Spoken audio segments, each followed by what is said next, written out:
pamantasang normal ng Pilipinas.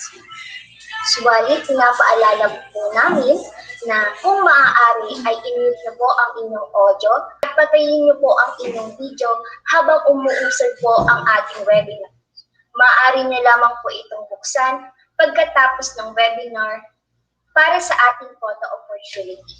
Para naman po sa ating evaluation form, ito po ay ipopost mamaya sa ating Facebook page at isasend po namin sa email sa mga nakasama po namin sa Zoom meeting na ito.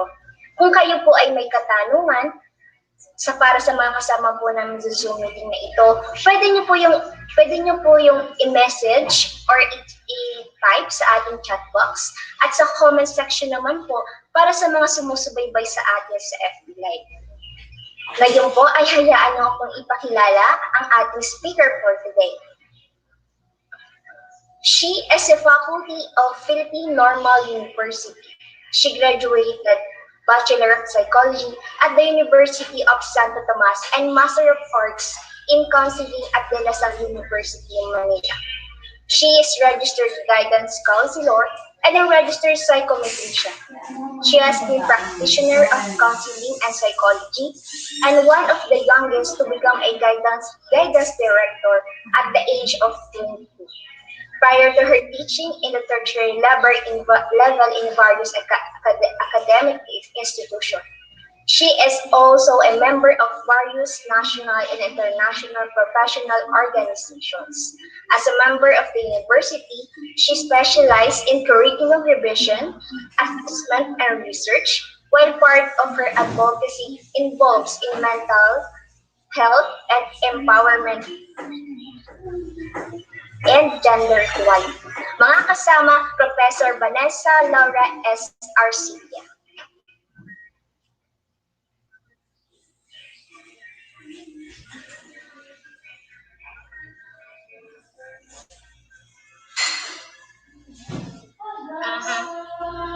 Okay. Hello po. Nakikita niyo po ba ako? Hindi ko alam. Magandang hapon sa lahat.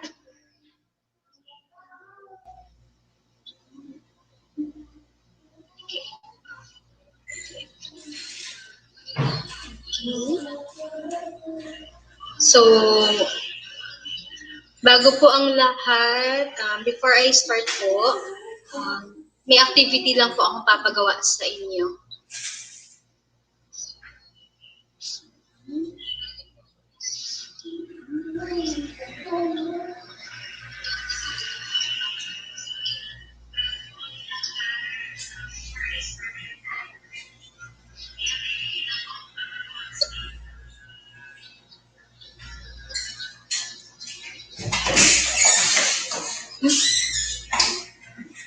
Parang wala. Excuse lang ang technical.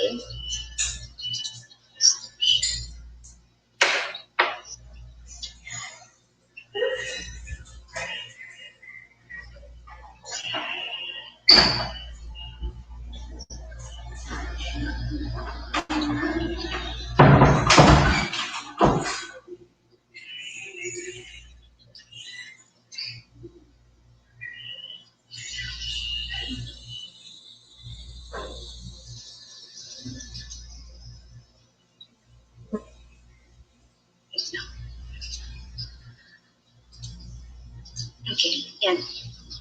So, a little technicalities lang. So, lang.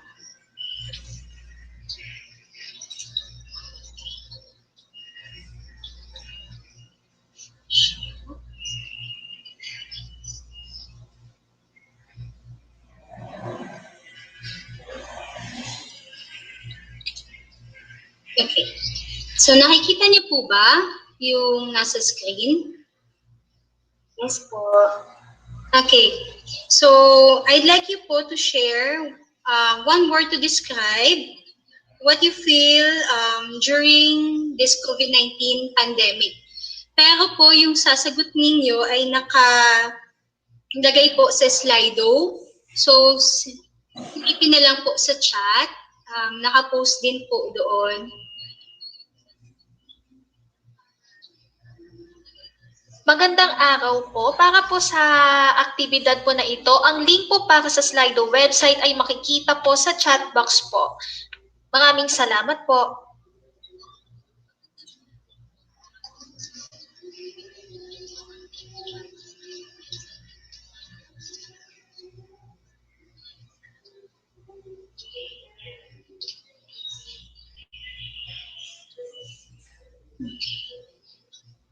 So, makikita po natin yung mga sagot ninyo. Share ko lang po.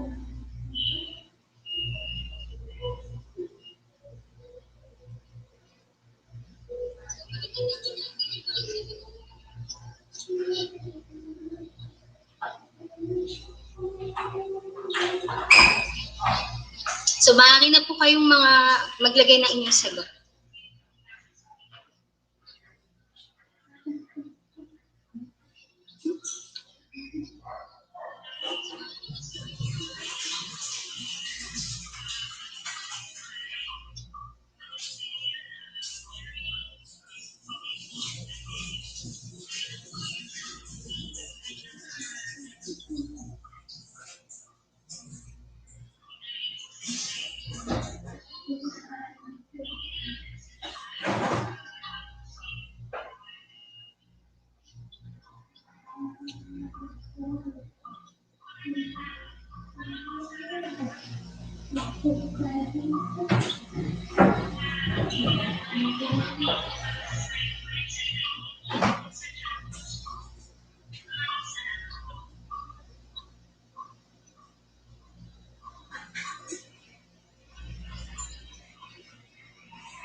Para naman po sa mga kasama po natin ngayon sa FB Live, ipopost din po namin ang access po para sa Slido at ang photo. Maraming salamat po.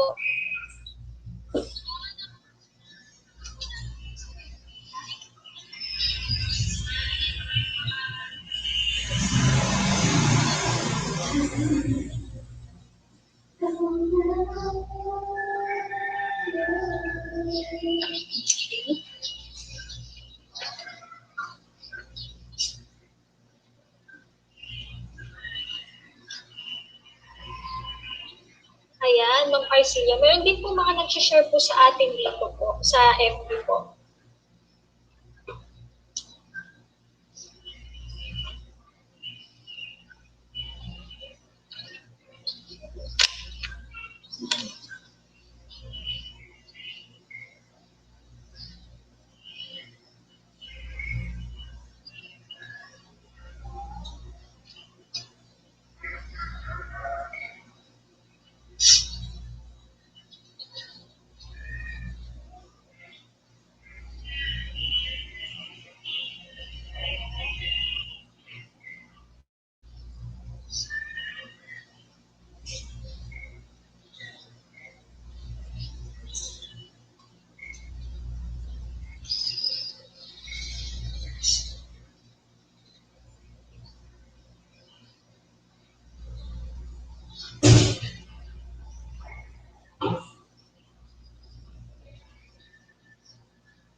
Hindi ko na po siya full screen kasi medyo mahirap mag-shift ng slide sharing.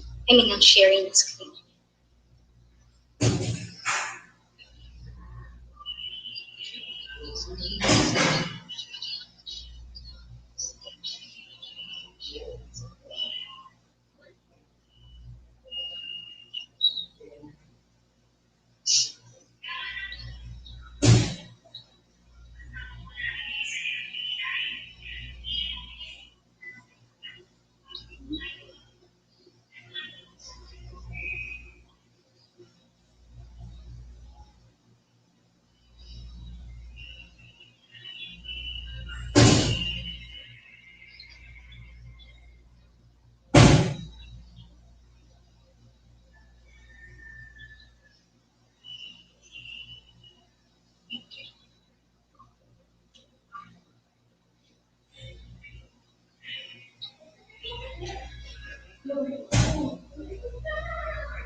Okay.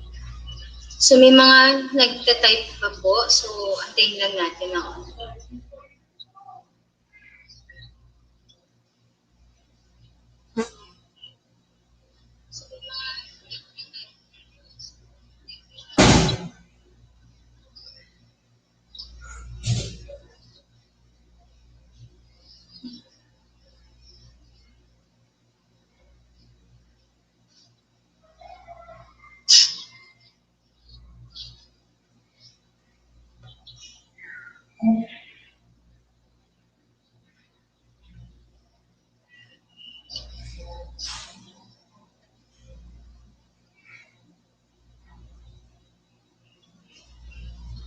Okay.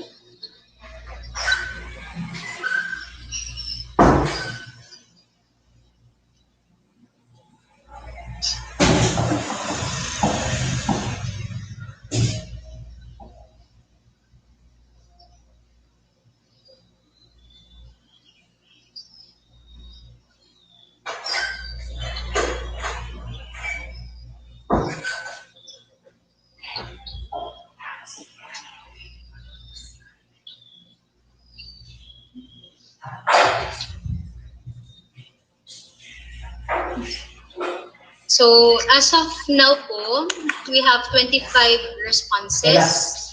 So just to continue, we can see that there are three, or rather four, major clusters of what we feel technically, and some of the responses are in the group chat. So being worried is a very major feeling of a lot of teachers, and then anxiety or being anxious, exhaustion, and fear. So ito po yung mga words that convey our emotions. Okay, and we have to know that in this time, or at this time, the same feelings and the same words that convey these emotions are not just felt by teachers like us, but are also experienced by many people, some of which may include our own students. So these feelings are directly related to the behavior that we show and the attitudes that we manifest as reactions to what is happening around us. And especially to the situations and the shifts we experience the new normal. So, stop ko na po muna yung ating poll. So, I'll move on to my presentation. So, thank you po for the poll. At least we have an idea that these feelings are really valid, and it's not just because sometimes akala ko ako lang nakadama, but it's something that is experienced by many of us. So, technically, my talk, getting back to school mode, will present realities and personal worldviews we have today regarding education, learning, student life, and most especially the new normal. So, COVID-19, as we all know, has made a huge impact in our lives, but we have to face the challenges posed by it and make the necessary move in adapting to this new environment to regain our lives back. Hindi po ibig sabihin na may pandemic ay forever na siya nandito. Kailangan po natin matutong makapag-adapt. Then, the highlight of this talk will be the supportive strategies and measures that teachers and parents alike, because I know some of the teachers are also parents, can carry out to promote students' engagement in a distance learning setup. So, alam naman po natin ngayon na majority ng ating gagawing pag-aaral ay remote or distance education. So, as we all know, our life last year and the years before was filled up with things that we do on a routine basis. Yung mga tipo pong nakasanayan natin. So life was routinary. Like for example, you wake up in the morning, you prepare to go to work, and then teach or go to school for the students, and then home, and then do your house chores, the like. So napaka-routine po yun everyday, ganun ang ganon. So it was founded on years of muscle memory and habit. Now, sometimes on a weekday, we devote things to prepare for our daily work and duties. On weekends, we allot some time with ourselves, our family, our friends, and have a lot of extracurricular activities. So there was this feeling of stability that even if some unlikely events or situations people on us, we could always easily bounce. So, yung feeling po na kahit halimbawa nagkaroon ng kaguluhan, alam po natin na matatapos siya kagad. That was pre-pandemic life. So, there are people around us who we can communicate with and interact with physically. Now, and then there are places we could go to whenever we need a me time, a fam time, yung bonding with your family, or any bonding moments with your friends, with your colleagues, or if you want to meet new acquaintances. So, most of the time, people exhibit a laid-back or easygoing attitude. So, dali po sa ating makipag-usap sa strangers or sa distant acquaintances freely back then. We can even set a bucket list and have no worries about accomplishing them immediately. Like for example, last year siguro nag-set ka ng summer vacation, but because of the pandemic, sad to say, hindi na siya natuloy ngayon. So the priorities are focused on what possibilities could happen in the future. Risk analysis and safety nets are geared towards evident and unexpected disasters and untoward events. So secured tayo kasi meron tayong mga drills if ever something happens. If you can recall po, the years before COVID-19, we are preparing for the big one, especially in Manila. Pero kahit na ganun may preparation, kahit na may evident na threat, we feel secure because everything seemed normal. Okay? So the sense of security we have is present despite the ups and downs of life. So what was normal back then, we could only imagine now. So ngayon po, kung pwede lang tayo mag-reminisce, gagawin natin. But in reality, we have to face the new normal. So we have to acknowledge that the new normal is here, it's now, okay? That things would not be the same as it was. So we cannot easily go back to the life that we have used to know and be comfortable with it. So, naririnig pa po ba? Real time pa rin ba ako? Medyo kinakabahan din ako. So, okay. So, in reality, the COVID-19 pandemic have thrown us in a mass of uncertainty and fear because we were unprepared for it. even if March po tayo nag-start ng ating community quarantine, the news about COVID has been there around November or December pa last year. So we're really unprepared.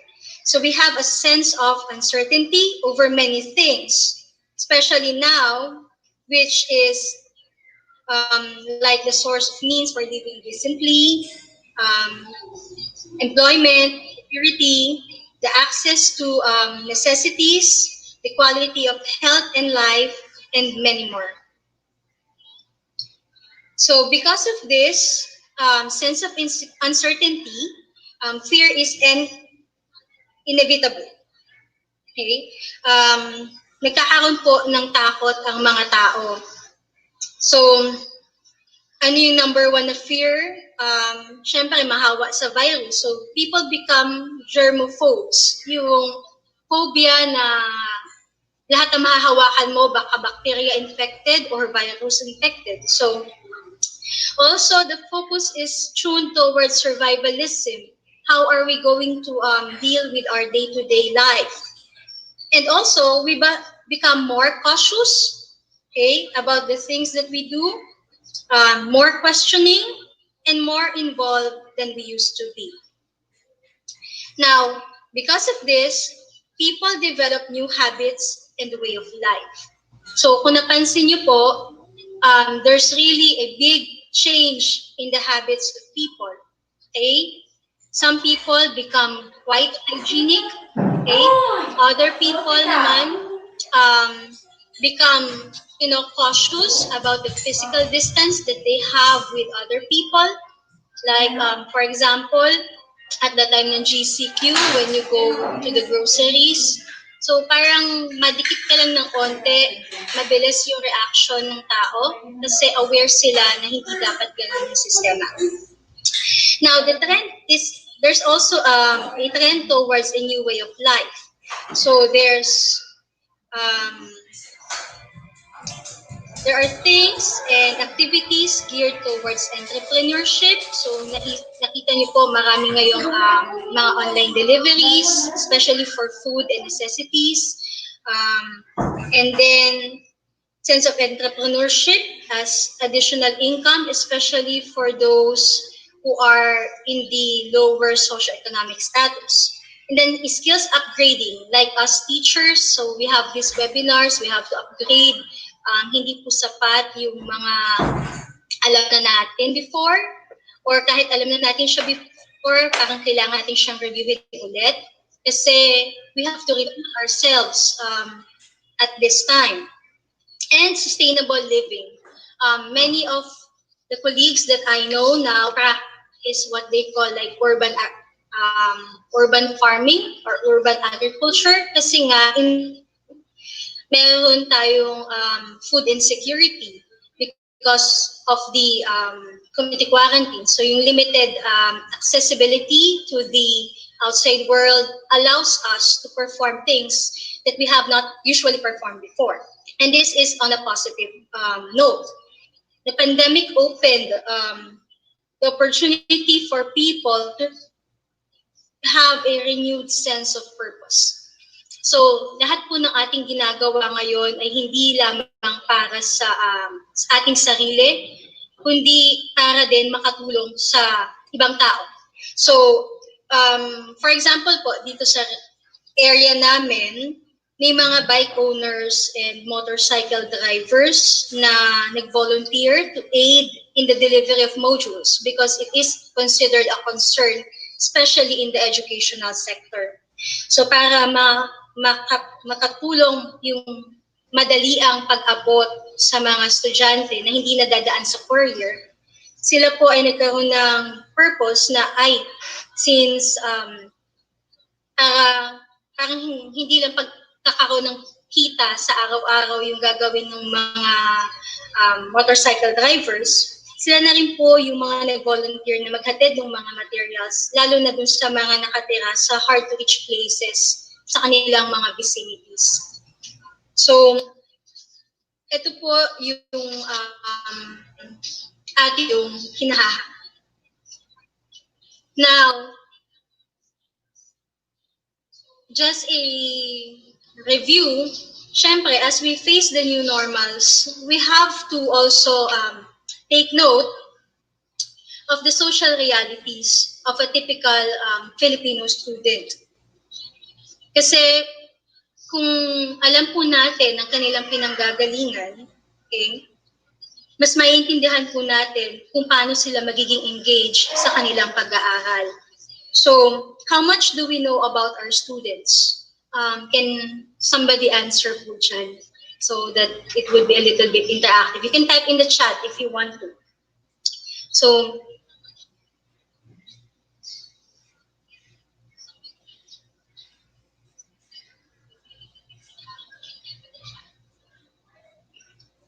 okay.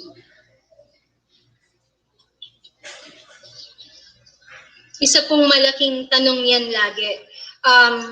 I think most of the people who know much about the students are the class advisors or the counselors or the teachers that these students normally interact with or talk to. But as with any other person that we know, it depends on how much they shared about themselves and how much info we as teachers and as professionals get to access about their private lives. So, my perspective po kasi about social realities here does not only pertain to the reality or fact of life experienced by a particular social group, but also the reality perceived and formed as subjective versions by individuals themselves. So the motivation to study and learn stems actually from individual interests and drive, which is highly influenced by the social realities and subjective worldviews of these individuals. And this varies from one student to another.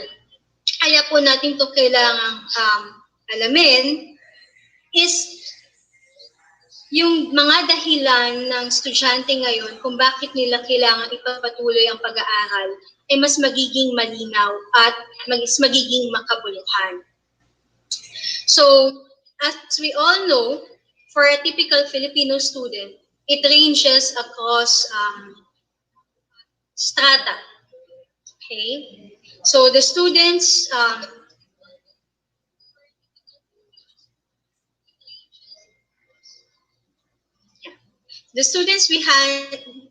we handle come to our class before in the traditional setup and even now in our new distance education setup, bringing with them behavioral artifacts that we call coming from their own diverse backgrounds. So iba-iba po ang pinanggagalingan ng ating mga bata. At ito po ay ating dapat alam kasi minsan ito po ay may magkakaroon ng malaking effect sa kanila kung paano sila makakasabay, kung paano sila makaka-catch up sa kanilang pagkatuto at sa kanilang mga pag-aaral. The reality is that even if education is free, in the public sector most especially, many families still struggle with the cost of education. Ngayon po, alam po natin na most of the modalities ay modular learning. So, kahit po modular yung gagawin ng mga bata, yung cost po niyan, pagdating sa effort, pagdating sa time, andoon na rin po. And then yung mga resources na kanilang ma-access as supplement to the modules that we would provide would still depend on the capacities provided for the families that they have. And then for those who are engaged in online learning, specifically synchronous online learning and online education, katulad po ngayon, nagwe-webinar tayo, there is a cost on our part, not just in terms of the time and the effort, but also in learning technicalities on the side of the teacher, and for the students, learning how to adapt to this applications to adapt on how I could, learn more and not get distracted simply because I have internet access most of the time. And we have to take note that the big social reality Filipino students have is education is a means to pave way for changing and improving individual perceptions and social and occupational dimensions of life. So, andun pa rin po yung perspective na, kaya ako nag-aaral, kailangan kong matuto. At kailangan kong matuto kasi gusto kong taguyod ang aking pamilya, mabago ko ang estado ng aking pamumuhay, at gusto kong mag-improve bilang isang tao. So, yun po yung ating tatandaan na konsepto. Okay? Ma'am Kim, okay pa ba? Hindi naman ako okay pa po. Okay. So, now with this with these ideas, because these have been present, I'd like to incorporate it with the challenges brought about by the COVID-19 pandemic. These challenges, hindi ko po ito ginawa exhaustive, but more in terms of how it is limited to our educational sector and our family life. So before I present to you the challenges, another interactive activity, I'll share again Slido, same lang po to, same code. Okay.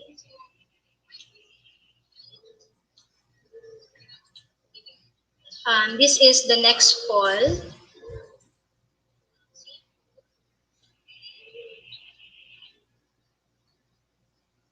So I'd like you to write down the challenges that you experience at this time. So as to also check yung pulse ng ating teachers at the moment. So I'll give you a few minutes to also answer.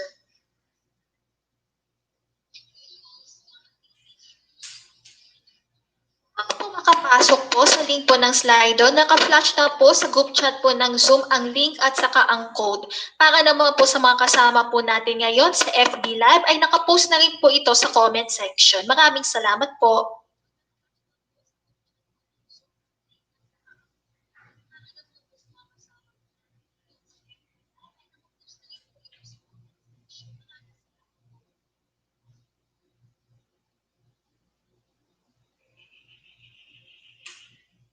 We're in the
Tapos ay chat na po din po sa comment section po ng FB Live. Nakalagay na po doon ang link papunta po sa website po ng Slido at gayon din po ang code para makapagsagot po kayo sa katanungan po. Maraming salamat po. Ma'am Arcilla? Yes po. Aside po from Slido, meron din po mga nag-share po sa ating FB Live sa comments. Oo, na sinisilip ko din, Miss Kim. So may mga Yes. sumasagot din. Yes po. Ayan, meron pa po tayong ilang minuto para makapagsagot po sa ating pong Slido activity.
So kung makikita po natin, majority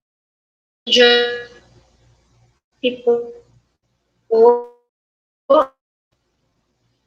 each participants have to do with personal emotional stress. And then in terms of the internet connectivity and technology, okay, meron din po pagdating sa finances, okay, then time management, kasi nga, sabi ng isang participant po natin, ang daming pinapagawa na workload, okay. And then, there are also a lot of commonalities. So I checked this on Facebook.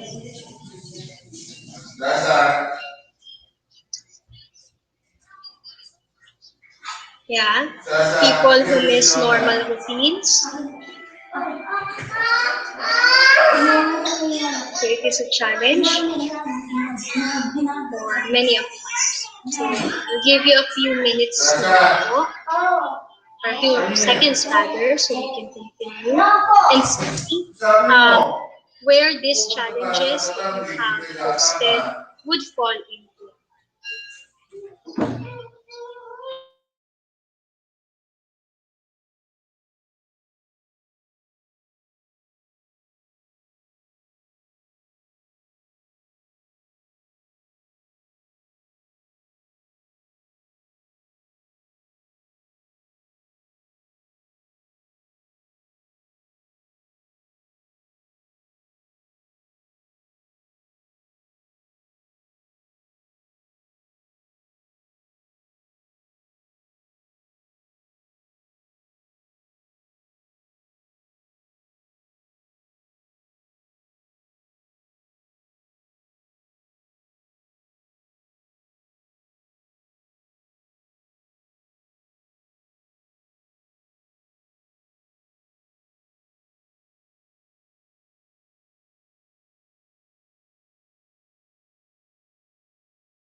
In terms of the challenge is, I have posted it again in terms of the educational sector, in terms of the individuals who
wala na akong gagawin, may supplementals ba ako pwedeng magawa para matuto pa ako?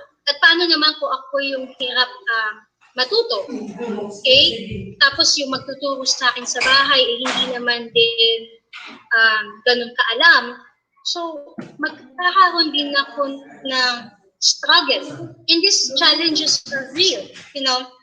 And we have to ask ourselves now, are the materials, especially the learning materials that we make, can address these concerns?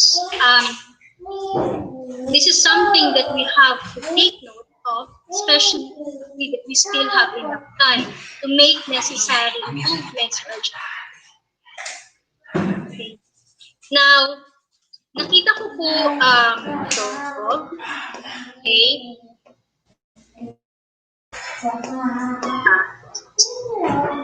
So the image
same time, are you equipped with basic teaching skills to ensure that your child, as a student, not bypass the learning process by merely trying to complete the module and then doing any other activity that they want afterwards.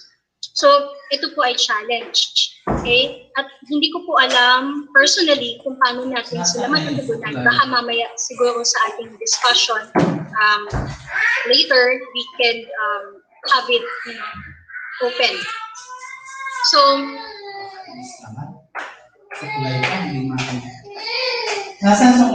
now the challenge in our home life, a lot of you have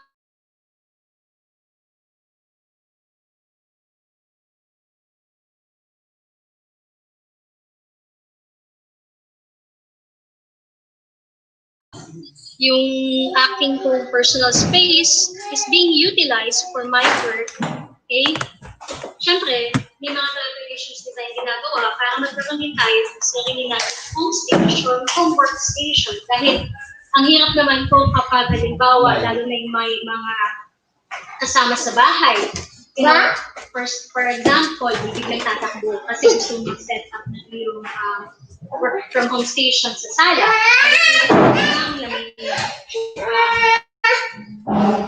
Yung mga bibiglang tatakbo sa likod mo could be your children,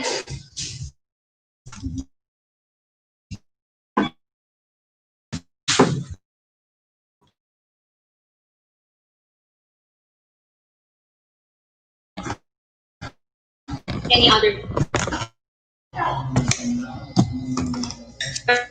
Hello, Brad. Bakit po kaya?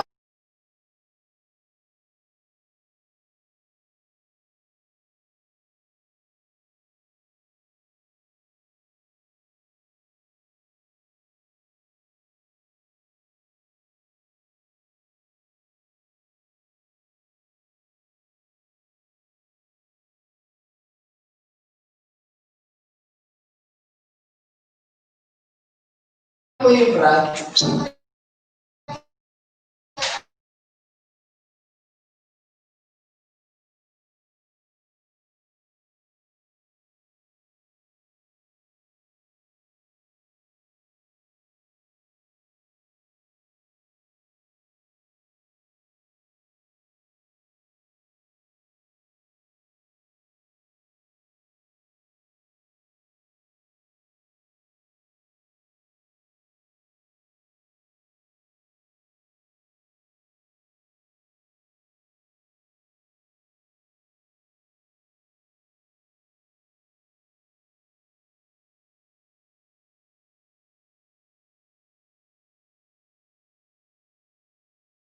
Work suspension, and most of all, accumulated utility bills.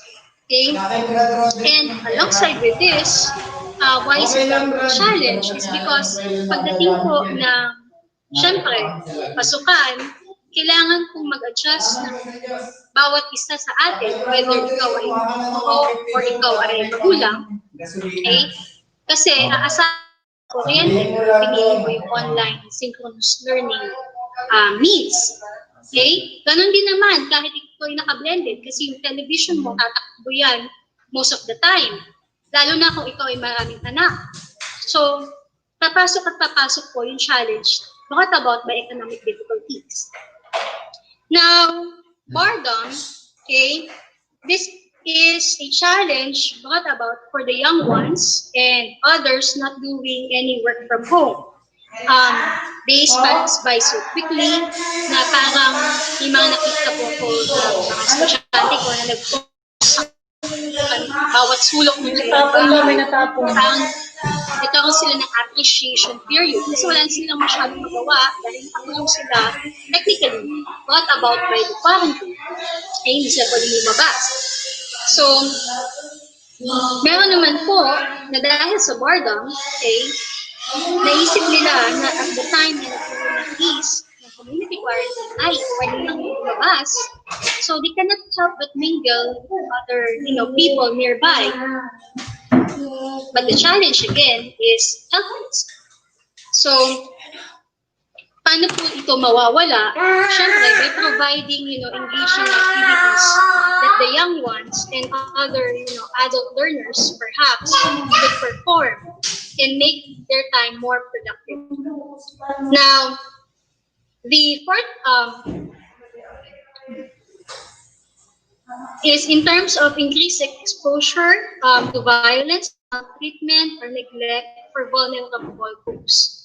Many NGOs have reported that although protocols are meant to keep children safe from acquiring the virus because they have to stay home and they are safer at home, okay, there are many young people who are challenged by their own home situations. And this is a reality. Na minsan, yung mga mental health professionals lang po yung nakakapansin. Pero hindi po dapat ganun yung ating perspektibo. We have to acknowledge that,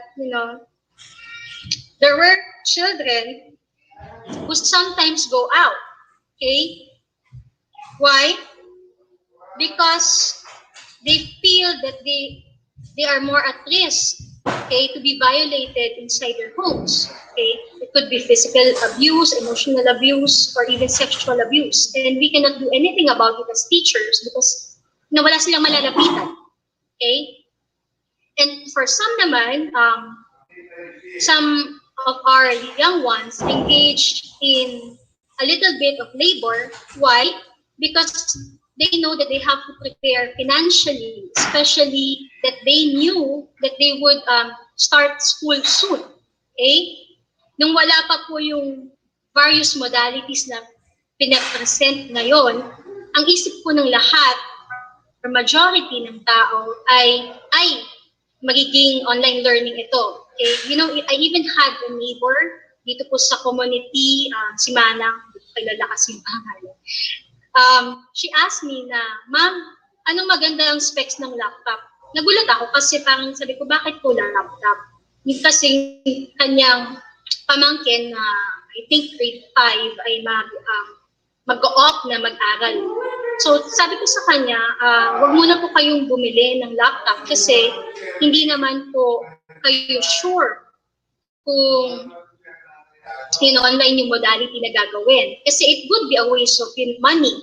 Dahil at that time, I think that was around June. So, ito yung strict lockdown pa. So, kailangan talaga yung pagtitipid dahil hirap, lalo na yung mga nawalan ng trabaho.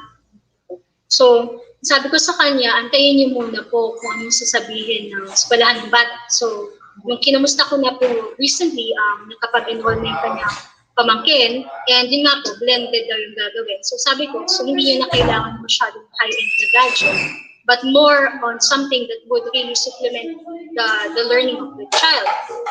Kung may mobile phone naman yung bata, so may Google naman doon, and then you can access many other learning and educational applications. There's really no need for the laptop, not unless they would make use of it, like for example, in college. So it's a necessity.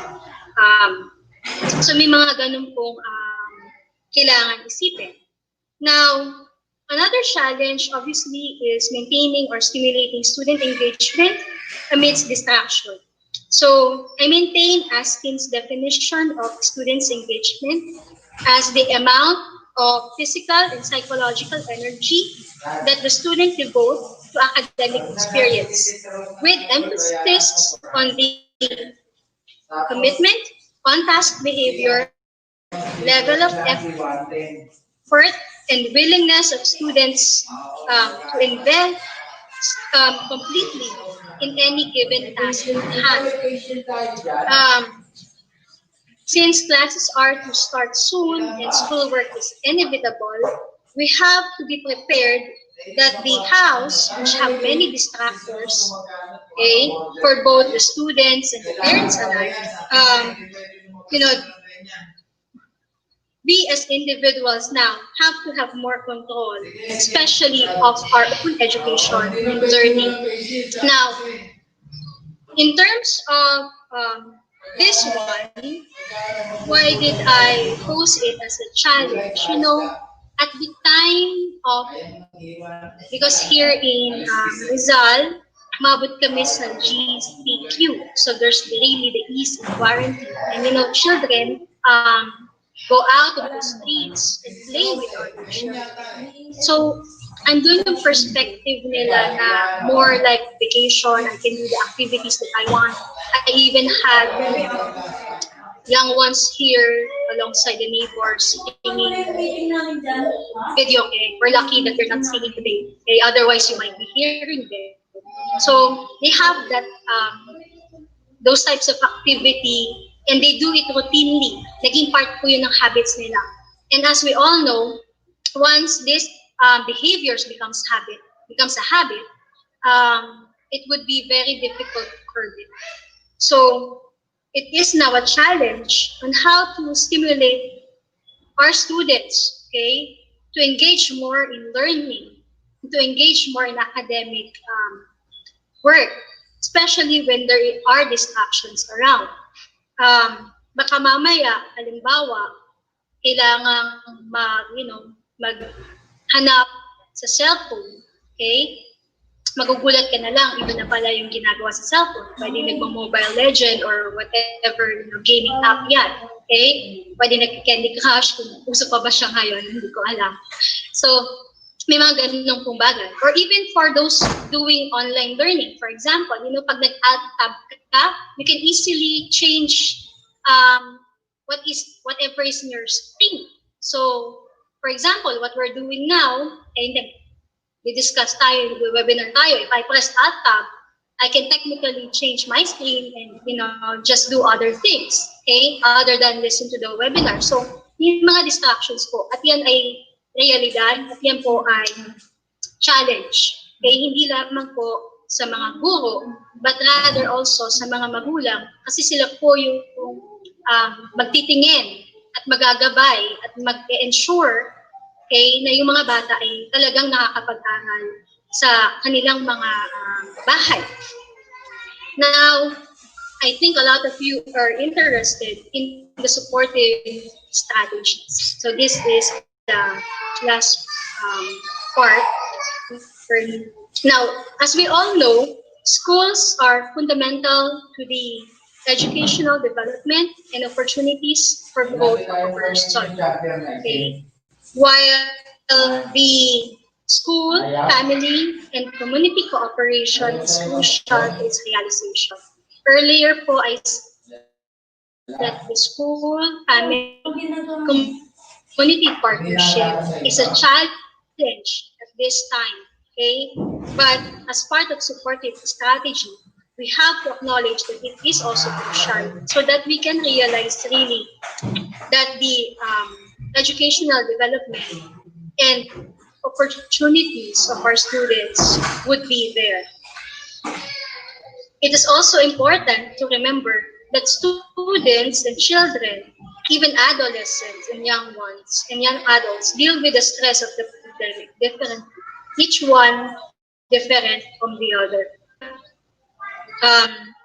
Recently, I had a college student and I was surprised because when I saw his Facebook kasi kumbaga nakikita ko yung activity niya sa Facebook. So, lagi siyang naka-TikTok, lagi may mga ganung posts. Then all of a sudden, bigla siya nag-post ng post na parang siyang may mental health concern and then nag-private message ako. So, may iba-iba silang, ways of approaching whatever stress they are experiencing because of the situation that we have. And then, as part of this area of my discussion, with the gifted learning delivery modalities provided by DepEd that parents can choose from, both teachers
you get to see them either digitally or face to face if they're, within your community, who may be different from the students they knew before the classes were halted due to the community quarantine. For some, it may be a good different.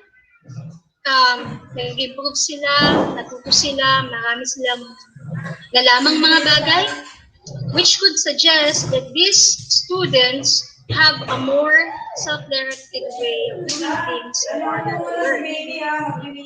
However, there's the other side of the coin, the bad difference that we call, which imply that the students' needs for guidance, comfort, and social interactions are likely to be greater, and these are the ones who are in need the most are supporting strategies. Now, the stance of the teacher would be as facilitator rather than transmitter of information, facilitator not just for the students, but for the parents. Okay? Again, a collaborator is also another stance, and a mentor. Okay? So, who would we mentor? It's not the students that we would mentor, but we would be mentoring the parents, okay, to ensure that the students would really catch up and learn in our continuing learning plans. Now, for us teachers, we all know that we have gotten back and begun our school mode, okay? At the time that we try to learn more like for example, how to do distance learning, how to perform online assessments, and all of those things alongside with our work mode. So there's an overlap of the school mode and the work mode for a teacher.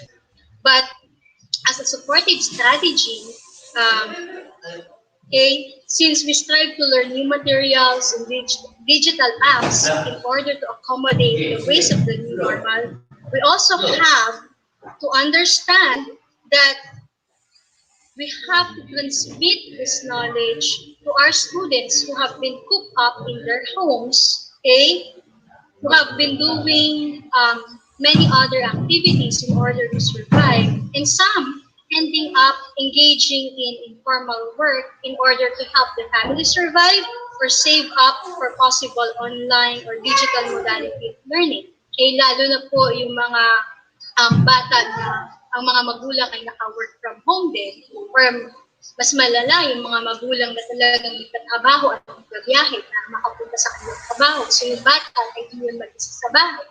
So baka hindi magiging ganun ka-applicable yung modular pag-iisip lang.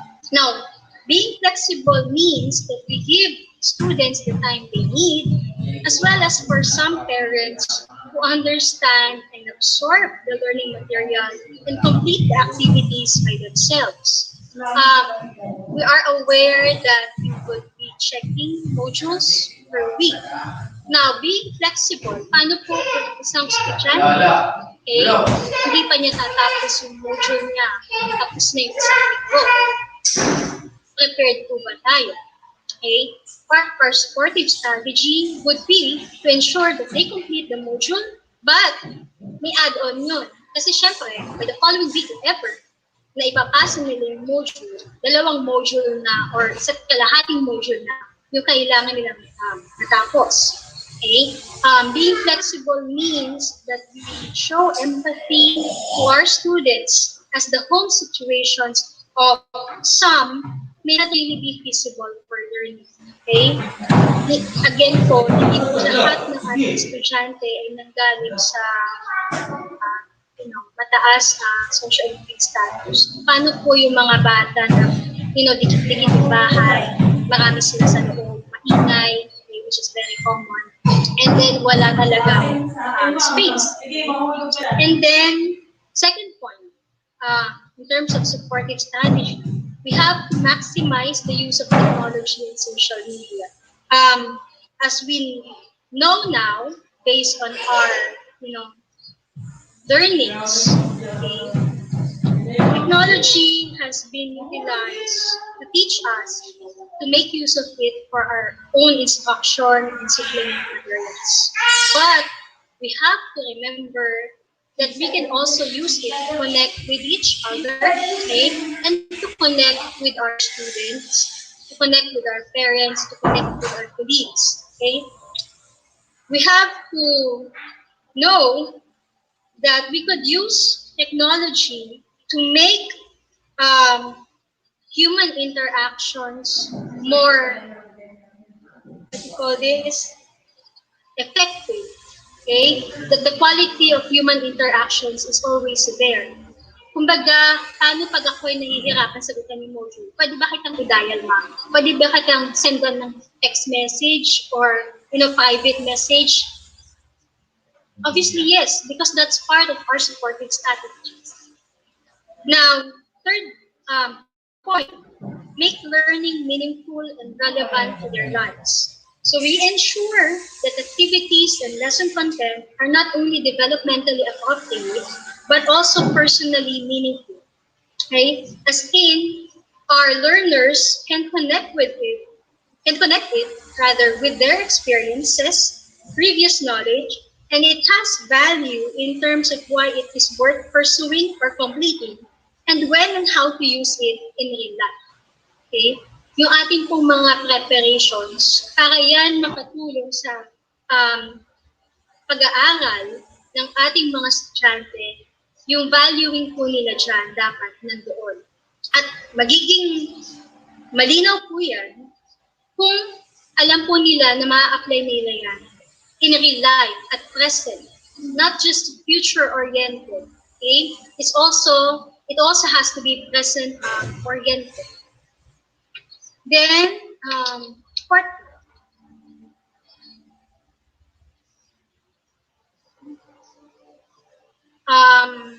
of our supportive strategy is to promote learner autonomy. As we all know, since there would be guardians at home, okay, that would watch over and ensure students would be really studying, okay, still, we have to provide students freedom of choice, okay, while focusing on the processes and skills they needed to learn. When we say freedom of choice, meron dapat po tayong alternatives. Okay? Nakakapili po dapat din ng mga bata ng alternatives. For example, in college, kasi sa higher ed, it's much easier. Let's say I want my student to submit, a self-assessment. Okay? For example, I have to tell you many things about myself. And I know as a student na I weak ang aking writing skills. And I know it would be graded. Would I have an option? So as a teacher, okay, we do provide option. If the student is good in verbally, in verbal skills, then maybe they can do their own vlog, video vlogs or something. Okay? But you have to limit it. The point there is they are performing the task, okay? But they have the option in terms of how they will be performing the task. Because at the end of the day, the focus is learning the skills, learning the processes, perhaps, and learning the content. Now, we also have to welcome students' opinions and ideas, especially during synchronous activities and in performing asynchronous tasks. This is a challenge. Why? Because I know that a lot of your modules, even way back then, have been prepared already. But for those who are still preparing, maybe you can add this as part of your supportive strategies to really engage learners in having healthy academic experiences. And then my final point, a supportive strategy for teachers, is to set up a system for monitoring and progress tracking with your students and their parents. So it involves student consultation time or check-in time that we call, because we have to, really know what our students are doing. Elsewhere around the world, if you have read or you watch news, the concerns about continuity of education of young people is real. So many, not just teachers, not just parents, but many stakeholders weigh the pros and cons of keeping from or sending children to school, up to the concern in terms of the imposition that we would make towards health and life risk to essential workers and other, stakeholders, especially if the start of classes or the start of school is not to be postponed. So, ang kailangan natin ngayon ay, is to ensure that whatever schoolwork we ask or whatever task we have for our students will be completed. Okay? So the system of monitoring could be done using, Facebook groups. You can use many other groups if you want. Like WhatsApp. Still, there's the Viber. And then if you know how to create your own LMS, okay, you can invite parents as well so that you can do tracking, okay, in terms of the progress of the students in performing and completing their educational activities. Now, part of this system is in terms of providing feedback that would promote personalized learning. Ito po yung tatanungin natin yung mga estudyante na kapag natapos niya yung isang bagay, pwede niyo siyang tanungin, okay, since natapos mo yan, ano yung mga gusto mo pang malaman or maaari mo pang gawin? Because it would ensure that there's continuity in the student's engagement to learning. Hindi yung pagkatapos ko nito, ay, pwede na ako maglaro ulit, pwede na akong gumawa ng mga bagay gusto kong gawin.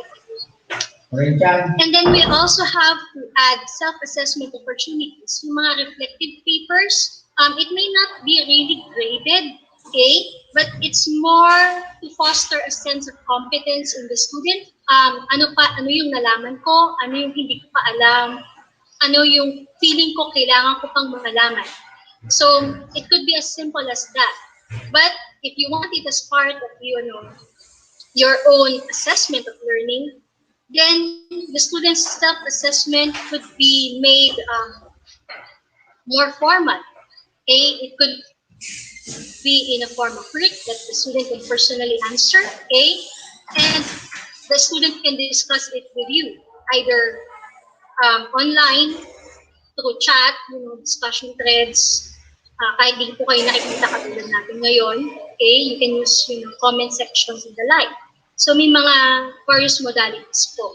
And kung halimbawa, meron naman pong cellphone, pwede nyo rin pong i-progress check doon. Okay, kasabay nyo rin yung self-assessment opportunities. Now, I have 3 points for parents, okay, especially if you're a teacher parent, maybe you can share it with people that you know who are also parents, and it's only 3 points. The new normal shifts the parents into the roles of teachers. You're lucky if you're both a teacher and a parent, so the shift is very easy for you. Now, first one is setting up a work or study zone.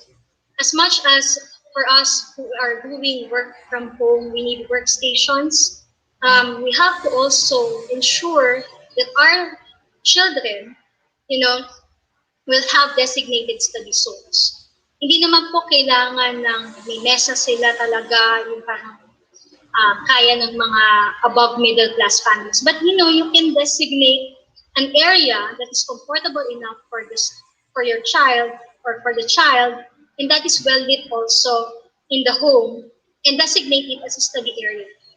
Why? Because they know that once they enter that space, they are going back to school mode.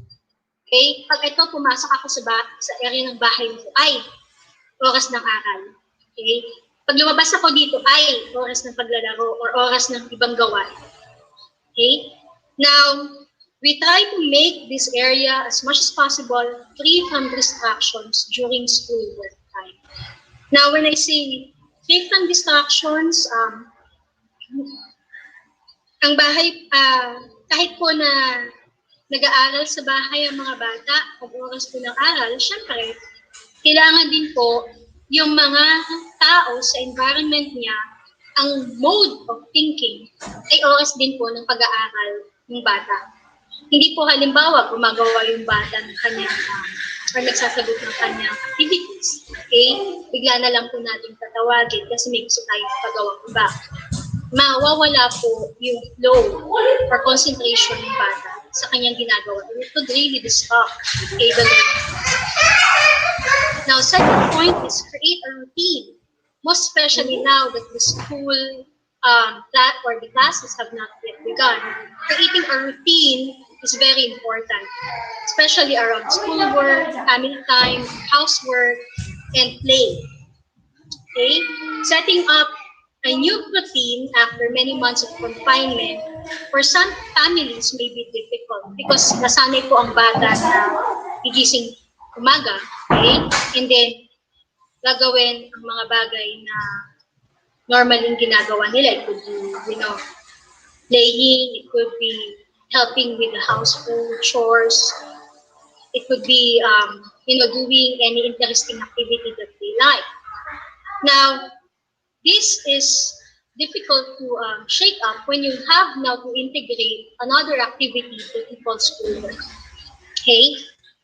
So we have to help them, okay, develop a daily habit, okay, by conditioning their minds that the school opening is near, okay, that they have to get excited about learning, many new things. Baka mamaya po kasi, iniisip nila, ay, pag module, dami naman gagawin, dami naman tapusin. Hindi na siya natapos. Kailangan ko pang manood ng TV, kailangan ko magbukas ng internet, so on and so forth. So, magiging overwhelming siya kapag medyo later pa natin ito gagawin. Pero, if we start creating the routine now, okay, then it would be easy for them to organize their time appropriately. So, and then the third point, focus on academic and psychological well-being equally. So, in terms of academic well-being, we know that learning should not be confined in the classroom setup alone. Children can learn many things even at home, okay? We have to allow time for full activities that will make the students develop other life skills, okay? And also, time to absorb the materials that they have learned. In terms of psychological well-being, the time to relax and the time to play, okay? Baka mamaya po, masyado tayong focus kasi gusto natin matuto silang mag-aral, magkatapos sila kasi nga kailangan nila ipagtutuloy ang kanilang pag-aaral, nakakalimutan po natin yung part na minsan, yung pandemic, yung mental health issues na thinking about sa ating pandemic ay nandun na. Baka mamaya, yung pagtutok natin or pagdagdag ng kanilang academic tasks, instead na makatulong, makadagdag sa kanilang isip at na kanilang nararamdaman. So, kailangan din po natin yung bigyan ng pansin. Why is it focused on parents? Because at the moment, you are the closest person that they have home. The teachers, even if we are accessible through many means using digital and social media, the ones who are physically present are the parents and the guardians, okay, and the caregivers. What is sad, again, that we have to maybe work on, okay, are the ones who does not have parents or does not have adult supervision at home, okay? And that is something that, would really require the community and school partnerships. So, As I end my sharing with you, okay, I leave you with a quote Einstein. Education is not the learning of facts, but the training of the mind to think. Now, I would like to expound what he said. Education is not the learning of facts, but the training of the mind to think, to question, to ponder, to wonder, and to learn. Um, these are the basic tenets, okay, what I added. These are basic tenets not just of thinking, but of learning as a process to acquire the necessary knowledge, skills, and attitudes needed to succeed in life. If we are really focused on the continuity of education and learning of our students, then this is what education should be all about. Okay, so maraming salamat napakikinig. Everyone, so stay home and helps especially our frontline.